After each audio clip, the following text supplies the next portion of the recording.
అందరికీ నమస్కారం అండి.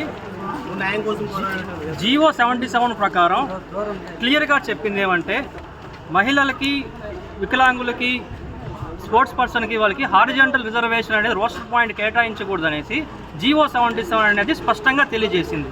కానీ గత ప్రభుత్వం ఇచ్చిన నోటిఫికేషన్లో వాళ్ళందరికీ రోస్టర్ పాయింట్లు కేటాయించడం వల్ల సుమారు 100 పోస్టులకు పైగా జనరల్ అభ్యర్థులు మోసపోతున్నారు.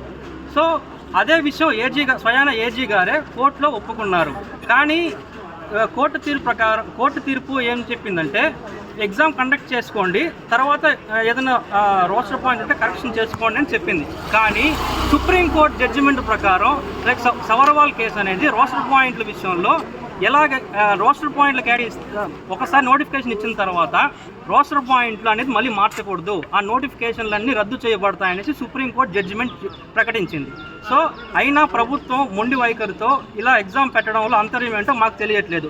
ప్రభుత్వం నిరుద్యోగులు ఎన్నుకున్న ప్రభుత్వం కాబట్టి ఆ రోజు మేము ఓటేసిన దానివల్ల ఈరోజు మేము ప్రశ్నిస్తున్నాం. దయచేసి ఈ రోస్టర్ విధానాన్ని సరిచేసి ఎగ్జామ్ పెట్టవలసిందిగా మేము గవర్నమెంట్ని రిక్వెస్ట్ చేస్తున్నాం.